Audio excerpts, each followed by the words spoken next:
Sundarban world largest mangrove. এই সুন্দরবন নামে যেমন সুন্দর তেমন তার মায়াবী রূপ, যার প্রকৃতির হাওয়াতে এই সুন্দরবন এলাকাবাসীদের ঘুম আসে ও প্রাণ আসে। তাই এখানকার সবাই বলে থাকেন, আমার জান, আমার প্রাণ, আমার জন্ম এই সুন্দরবন। কিন্তু এই সুন্দরবন যতটা সুন্দর, ঠিক ততটা প্রতিটা পদক্ষেপে রয়েছে মৃত্যুর হাতছানি।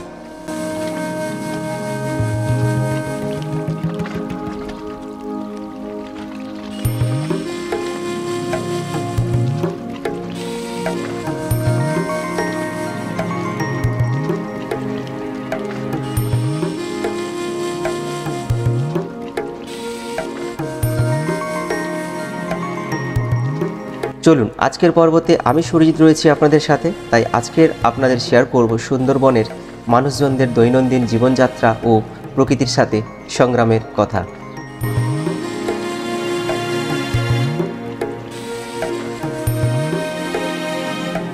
বঙ্গোপসাগরে গা ঘেঁষে তৈরি হয়েছে এই ছোট ছোট দ্বীপগুলি, যা আজ সুন্দরবন নামে পরিচিত, যার মাঝখান থেকে বয়ে চলেছে অসংখ্য নদ নদী, যা কিনা পরস্পর দ্বীপগুলোকে বিচ্ছেদ করে রেখেছে। আর যেখানে রয়েছে অসংখ্য নাম না জানা পশু পাখি, যাদেরকে বন্ধু বানিয়ে বসবাস করছেন এই সুন্দরবন এলাকাবাসী।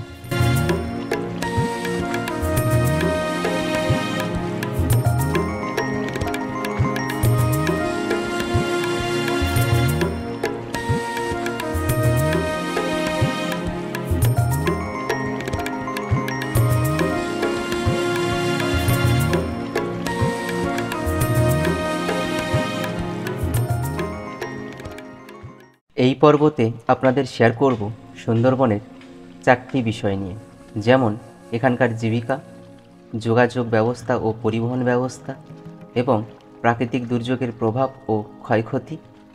তার সঙ্গে এখানকার বন্য জীবজন্তুদের প্রভাব কতখানি রয়েছে।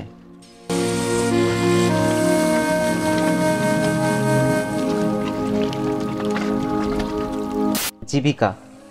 যেহেতু সুন্দরবনের মাটি অনেকটাই উর্বর, তাই এখানকার অধিকাংশ মানুষ চাষবাসের সঙ্গেও বাড়ির গৃহপালিত পশু যেমন গরু, ছাগল, ভেড়া ইত্যাদি লালন পালন করে থাকেন, এবং তার সঙ্গে ইনারা জঙ্গলের কাঠ, মধু, মাছ, কাঁকড়া সংগ্রহ করে নিজেদের পেশা হিসেবে বেছে নিয়েছেন।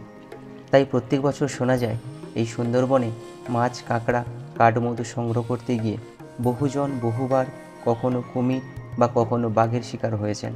এমনকি বহু মানুষ গভীর সমুদ্রে মাছ ধরার উদ্দেশ্যে পাড়ি দিয়ে নৌকোডুবিতে প্রাণ হারিয়েছেন।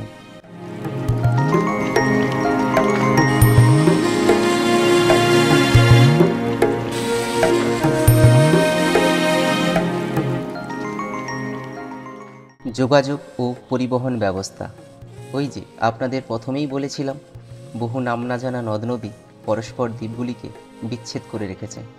তাই এখানকার মানুষজনদের এক দ্বীপ থেকে আরেক দ্বীপ যেতে হলে নৌ পরিবহন অবলম্বন করতে হয়। তা ব্যবসা বাণিজ্য হোক কিংবা আমদানি রপ্তানি হোক, এছাড়াও পড়াশোনা, চাকরি, এমনকি শারীরিক অসুস্থ হলে জরুরি পরিষেবা নিতে গেলে এনাদের এই নদীর জোয়ার ভাটাকে পাল্লা দিয়ে এই নৌ পরিবহন ব্যবস্থার মাধ্যম অবলম্বন করতে হয়। যদিও এই নৌ পরিবহন ব্যবস্থা একটা সময়সীমা দ্বারা আবদ্ধ থাকে, যা একটা সময়ের পর এই পরিষেবা বন্ধ করে দেওয়া হয়। তাই জরুরি পরিস্থিতিতে এই নৌ পরিষেবা নিতে হলে অতিরিক্ত ভাড়া দিয়ে সেই পরিষেবা নিতে হয় এক দ্বীপ থেকে আরেক দ্বীপ যাওয়ার জন্য।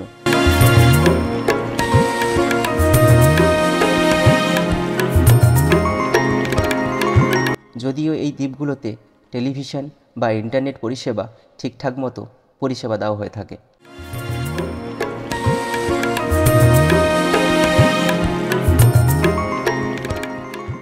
প্রাকৃতিক দুর্যোগের প্রভাব ও ক্ষয়ক্ষতি।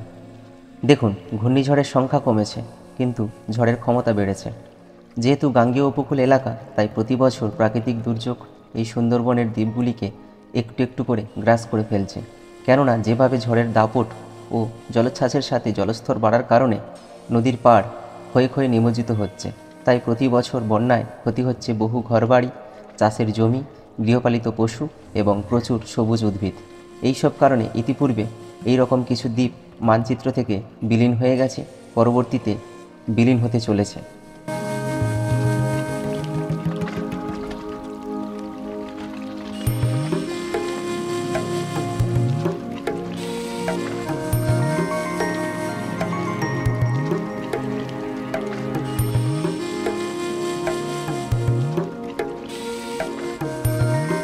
সুন্দরবনের জীবজন্তুর প্রভাব। আমরা জানি সুন্দরবন মানে রয়্যাল বেঙ্গল টাইগার, যা দেখার জন্য বহু দূর দূরান্ত থেকে পর্যটকরা এই বাঘ দেখার জন্য সুন্দরবন ভ্রমণে যান। কিন্তু খুব কম জনের ভাগ্যে এই বাঘ মামা দেখার মিলেছে।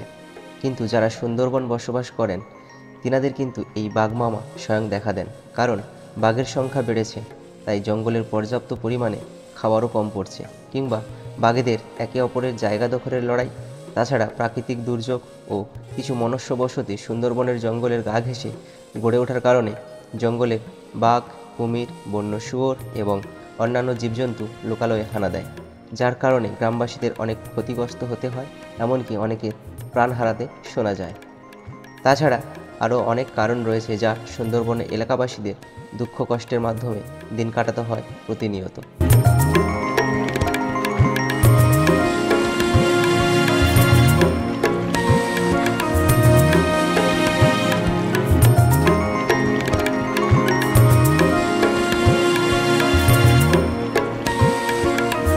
আজকের ভিডিওটি এই পর্যন্ত। জানি না এই ভিডিওটিতে আপনাদের কতটা বোঝাতে পারলাম, তাই যদি কোনো ভুল করে বলে থাকি বা ভুল তথ্য দিয়ে রাখি তাহলে ক্ষমা করবেন। আর যদি ভিডিওটি ভালো লেগে থাকে তাহলে লাইক ও কমেন্ট করে জানাবেন কেমন হয়েছে। যারা এখনও আমার চ্যানেলের সদস্য হয়নি তারা সাবস্ক্রাইব করে পাশে থাকবেন। ধন্যবাদ।